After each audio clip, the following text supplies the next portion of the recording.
Hello dear friends, इस video में हम सॉल्व करने जा रहे हैं joyful mathematics class 2 chapter 2 shapes around it.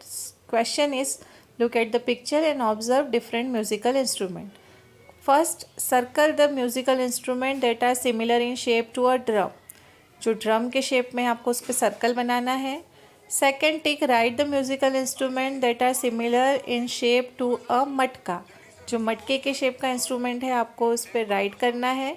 और tick right the shape similar to the shape of a shehnai.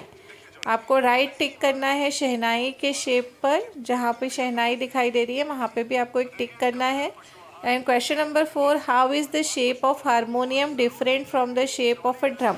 Harmonium का शेप ड्रम के शेप से किस तरह से डिफरेंट है वो आपको बताना है। ठीक है, तो यहाँ पर हम आंसर देखते हैं। आंसर किस तरह से दिया है हमें। आंसर में आप देख सकते हैं सर्कल हमने बनाए हैं। जो ड्रम है उन पर जितने भी ड्रम है सर्कल बनाए हैं। शहनाई पर राइट टिक किया है और मटके पर राइट टिक किया है। इस तरह से आप अपना आंसर कंप्लीट कर सकते हैं। नेक्स्ट क्वेश्चन हम देखते हैं। नेक्स्ट क्वेश्चन में हमें क्या करना है।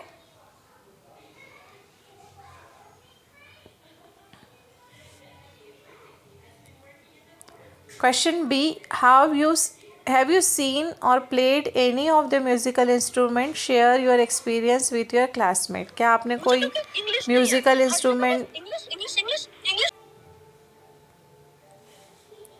Yes, I have seen street hawker playing flute. Its sound was tremendous. मैंने गलियों में मिलने वाली जो बांसुरी होती है वो बजाई है और उसका साउंड बहुत ही प्यारा होता है। Question number C, cross the odd one. अब देखिए, फर्स्ट सीरीज़ में ऑरेंज ऑड है, सेकंड सीरीज़ में हाउस ऑड है और थर्ड जो सीरीज़ है उसमें चॉक आउट है। तो आपको आउट वन पर क्रॉस करना है। इस तरह से क्रॉस करके आप अपना आंसर कंप्लीट कर सकते हैं। नेक्स्ट पेज देखेंगे। Match the musical instrument and object with their solid shape. Drum, harmonium, bell, box, मटकी, शहनाई, ये सारे इंस्ट्रूमेंट्स को आपको उनके सॉलिड शेप से मैच करना है। और जो ऑब्जेक्ट्स दिए हैं पेंसिल, डाइस, कोन, स्फीयर, बॉक्स, इनको आप अपने सॉलिड शेप से मैच कीजिए। तो इस तरह से ये टेबल कंप्लीट करनी है आपको। जैसे एरो लगाए हैं उस तरह से एरो लगा के आप म्यूज़िकल इंस्ट्रूमेंट और ऑब्जेक्ट को सॉलिड शेप से कंपेयर करेंगे। नेक्स्ट पेज इज क्वेश्चन है, if you also have to decorate the following shape in the same way with stars, ribbon strips and pom-pom balls, how many of these items will you need? Okay, अगर आपको ये complete करना है तो आपको कितने items की ज़रूरत पड़ेगी। तो यहाँ पे आप देख सकते हैं, अगर आपको बॉक्स को डेकोरेट करना है तो आपको number of stars for the faces 5, number of ribbon strip for the edges 12 and number of pom balls for the corner 8। Cone में आपको लगेंगे 0 फेस, 1 एज, 1 कॉर्नर। और क्यूबॉइडल बॉक्स में आपको लगेंगे 6 फेस, 12 एजेस और 8 कॉर्नर्स। नेक्स्ट क्वेश्चन है, look at the object and fill the table. Cube, how many faces, edges and corner. इसकी टेबल हम इस तरह से कंप्लीट करते हैं। क्यूब में 6 faces, 12 edges, 8 corners. Cuboid 6 faces, 12 edges, 8 corners.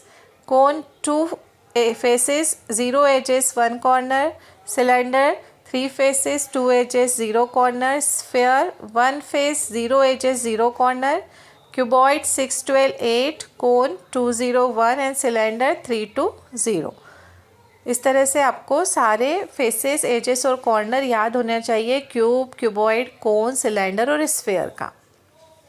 Next question is touch and tell who am I.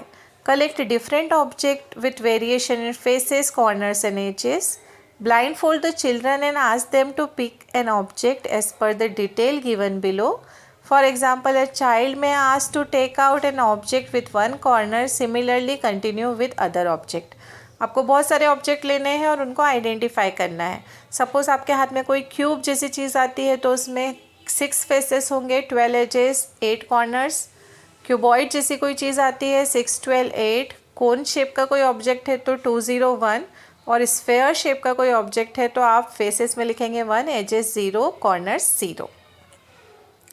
Next question में हम देखते हैं, name the object which have no corners.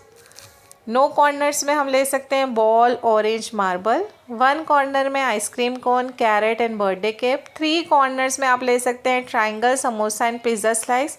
और 4 कॉर्नर्स या 8 कॉर्नर्स में आप ले सकते हैं match box, book and lunch box. इस तरह से यहाँ पर आपका चैप्टर कंप्लीट होता है। नेक्स्ट वीडियो में हम अगला